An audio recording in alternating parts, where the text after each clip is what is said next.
Hey, welcome back. Another day, another vlog. How are we, everyone? Good to see you all on this Saturday. So I say it's probably going to be a bit of a chillaxed one for everyone out there after Christmas and New Year's, the big week and a half it was for holidays. So I hope you've all recovered and had a nice sleep in today. Spent some time with the kids and the family and the dog and all that stuff you probably haven't had time through over the last couple of weeks. Really good to have you drop by. I do appreciate it. It's always good to have some friends around to have a chat and a yarn with. Got some good work done last night on a new video. The 7 blade versus the 8 blade Takamar, Super Takamar 50mm. Going well. All my photos got enough there, and I've some good comparisons to show you the difference between each lens. No spoilers, so I won't give too much away, but yeah, happy with where it's at the moment. Got a heap more work to do. I've got to go through and record that about the photos tonight, then sort of start punching it all into Premiere Pro and working out a bit of a flow to get it together. So I think I should be right. Hopefully a couple of days by shift change, I should have that one out. So that'll be good. Probably been a bit lacking because, as I said, on my last break, I didn't worry about sort of that. I just went and just got a ton of footage, and I've now got a stockpile. I've got to try and work through it, and I've also had some more ideas that I've got in my head that I want to do as well to more videos. So I've just got videos piling up. I'm just going to get time to do them. Unfortunately, I've got a job to pay the bills, unfortunately, which takes up bloody 12 and a half, 13 hours a day. But that's life. So we're progressing well. Probably have another late night tonight and get some more, as much more of that as I can do tonight on a Saturday. While you're all having a nice drink, have a glass of red for me, and I wish I could sit down and have a glass of red and make things go so much smoother. Rightio, CES is finished for another year. It's sort of all closed up. There was a couple of sort of bits and pieces, and it's sort of good today. The sort of big announcements are all done, so I guess the big boys are sort of shut down and closed up shop. But it's good. There's a couple of videos you get to see, a couple of those little ones that you normally probably miss out. You've got to remember how big this is. It's in the same place where they do the mining expo every 4 years. I went there and I had one day there and I didn't see half of what you can fit, and that was the mining one. With the electronics one, it's probably going to be another 1,000 stalls more than what the mining had. So it's a pretty daunting thing. You think, just go along and see all these good things. And I think you'll find that when the guys get 4 or 5 things for the day, they've probably gone and seen 400 to 500 stalls or something ridiculous just to get you that information. So it's a big task. Excuse me. And it's a massive, massive conference, expo or show, or whatever you call it. And I can imagine how much it is. But it was good today. Got a couple of little guys and seen some bits and pieces which were really good. So we're going to run through them. Probably a big one today, and sort of is a good idea. If you watch Unbox Therapy, you would have seen the Big O. It was an Origin Gaming monster computer set up. Basically, they took a PC computer box, a big one. They fit a gaming PC, an Xbox, a PlayStation, and a Nintendo Switch into the one unit. Sorted all out, RGB lighting, liquid cooling, all the stuffs, the switching boxes and everything, so you could switch between one platform and the other. It was basically like a prototype. The boys on Unbox, you can go back and check it out on there. It was pretty wild what they did. It's a great idea, but it was never really going to be put out because of the cost and what it would take to do it. Well, Origin had a heap of people come to them, and they've now brought out a range. It's obviously not the 4-in-1, it's 2-in-1. You get a PC gaming setup and either an Xbox or a PlayStation in there. PlayStation Pro or the latest Xbox, I think it's One S or something in there. So I went over and had a look at it. Looks fantastic. The boys had it and they tested it and looked fantastic bit of kit. And you can upgrade it to whatever you want. So I thought, well, I might as well just spec it out and see what it's got in it. You can have up to 4 terabyte TB of PC SSD storage, 2 terabyte for the console, and up to 32 gigabyte of RAM. It comes Windows 10 ready. It's 16 by 11, the box that it comes in. It's 16 pounds, so about 8 kilos, so it's like fairly heavy. Now, if you go full spec on everything with RGB, the good cooling fans, the RAMs, the hard drives, the backup, all that, if you go full top of the was everything, I guess like that everyone does with the Apple Mac Pro, they went, oh, what's the cost? It's 50 grand. Well, this thing was just for that, for this gaming machine. If you went full dice in, you'd be roughly $7,600 US dollars for this box, for this gaming machine. That's well over 10 grand. Current rates probably about 11 to 12, I'd say. And all it's for is gaming. Yeah, so massive dollars. You can obviously get it down spec, but I think it's still a couple of grand just to start off. You can buy a PlayStation 4 for a few $100 now, probably second hand or on the eBay with the new one coming out. I'm sure there'll be plenty getting offloaded. So I don't really know why you'd spend that sort of money just to get that when you could have the console and just plug it into your telly. So yeah, look, great bit of kit and really cool, and it's done really well by Origin. They've done a fantastic job, but it's a lot of coin. Fantastic bit of kit, and obviously now this year Xbox and the PlayStation are going to be outdated. Whether you can just swap them out and put the new models in, and that may work. Fingers crossed, that may work, and they might have thought about that. They might be looking into that. But yeah, it is a lot of coin, but go check it out. It does look good and definitely something different. Samsung. Now, Samsung today, again, looking for the little bits and pieces here. The SSDs, if you have seen them, the T5s, they're little tiny, like credit card size, portable SSD hard drives. Basically, they're the best you can get for little portable ones. They only come up to 2 TB storage. That's about the only drama. If they were 4 TB, I think they'd sell a lot more. 2s, probably a little bit little if you're using them for backup. But yeah, you can get 2 TBs at the moment. They're really popular, super popular. You see a lot of creators, they'll Velcro the back of their laptops and have 2 of them there going to their USB-C ports, and then and they're running everything off those SSDs instead of their hard drive, so they store it all on there and just live off them because it's so fast. That does about 500 megabytes a second transfer speed, so that's pretty darn quick. Well, at the thing, and you probably wouldn't have heard about it, was the T7 is being released by Samsung. It's due to drop on the 21st of January in the USA.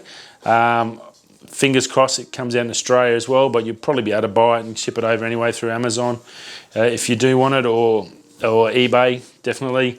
Now, no upgrades in the storage that I know about. I think it's probably still going to be 2 TB, probably storage-wise, but it goes up to 1 gigabyte a second, so double the speed of the T5s, which is amazing. And it's got a built-in fingerprint as security. So if someone gets your hard drive, they can't get in and get your stuff without your thumbprint.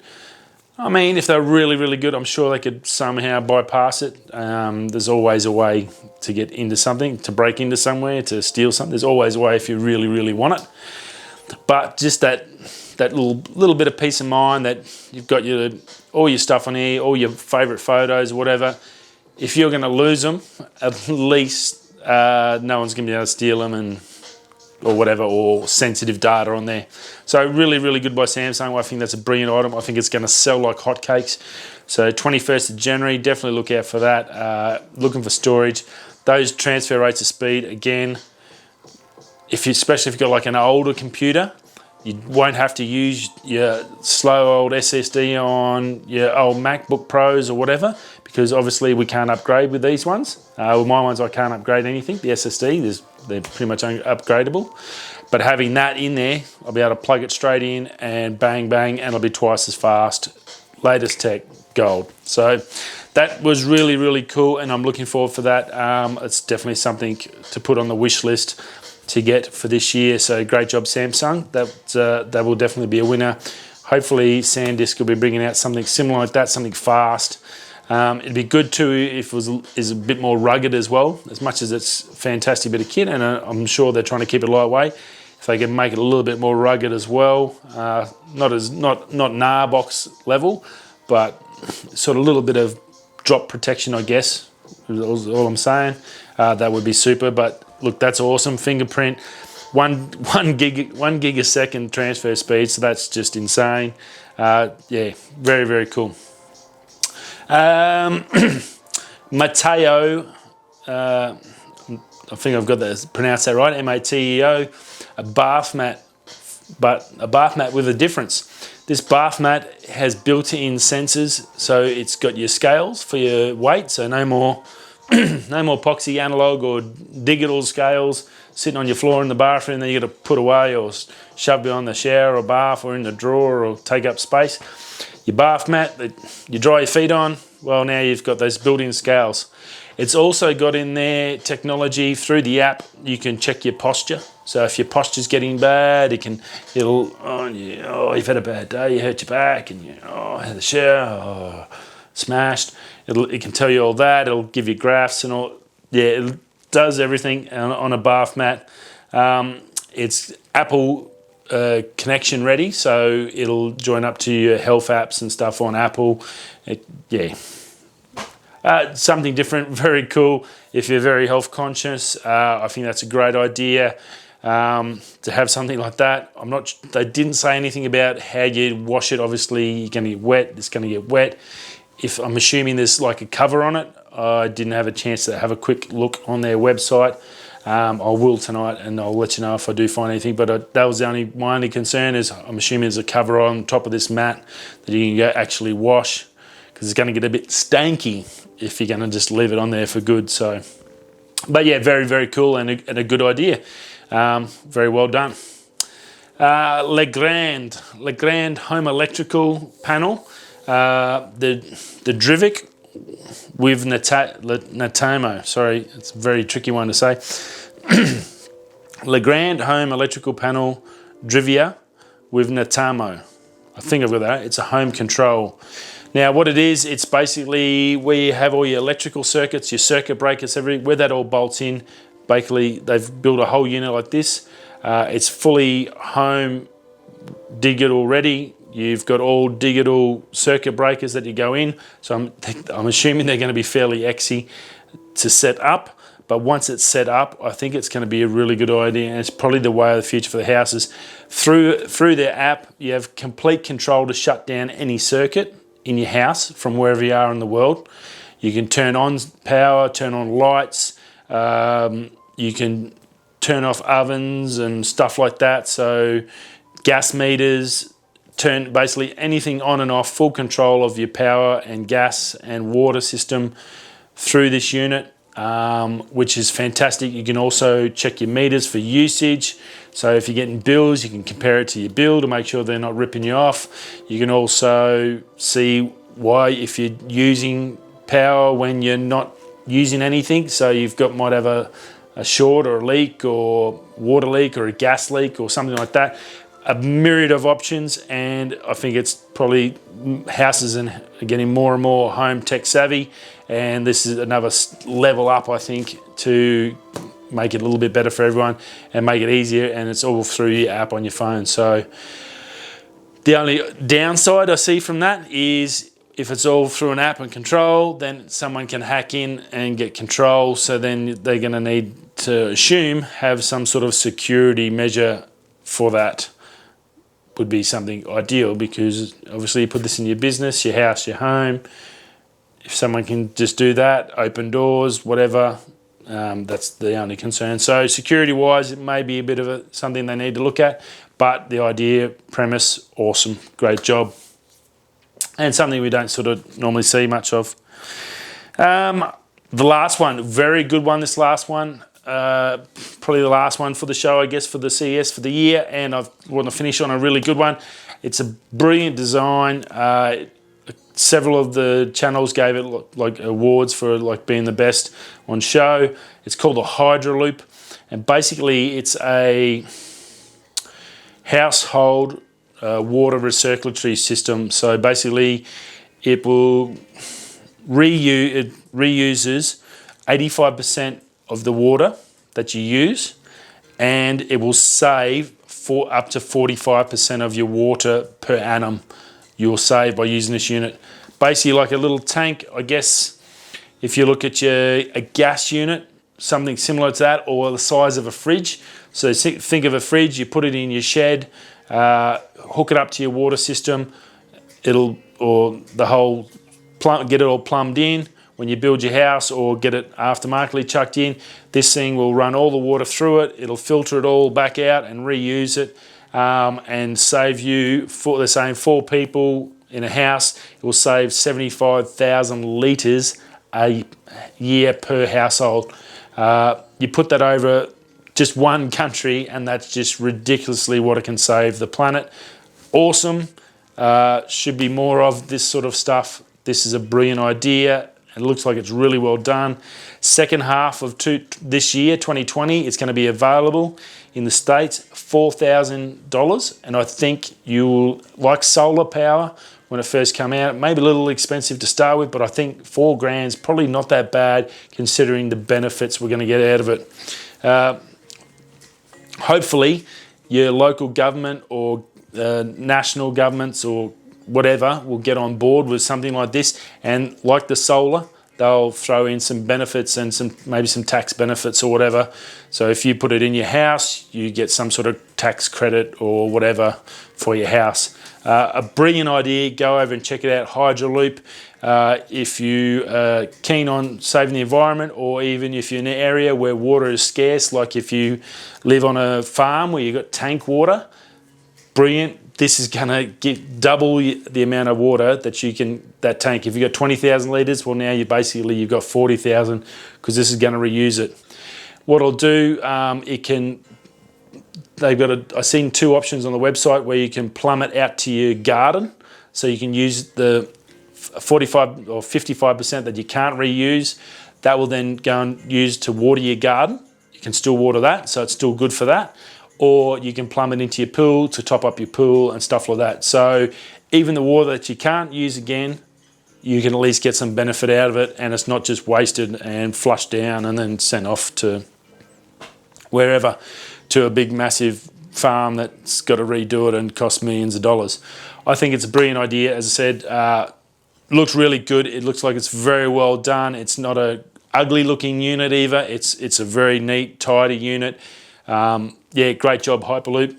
So if you're definitely keen on something like that, second half this year, check it out, Hydraloop. You'll probably be able to sign up for a newsletter or an email to get some information about it.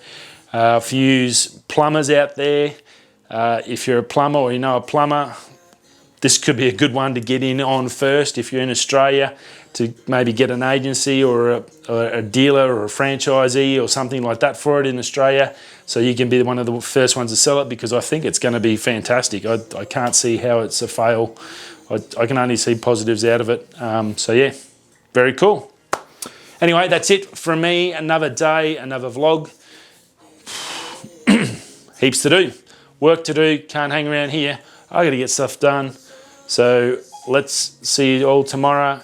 Have a great night. Have a glass of red for me. Nice little, maybe a Tempranillo might be nice tonight. I'll have a glass of that, thanks. Cheers to you. I'll see you all tomorrow, and thanks for stopping by. Ciao. Oh, don't forget, if you're going that way, or that way, or that way.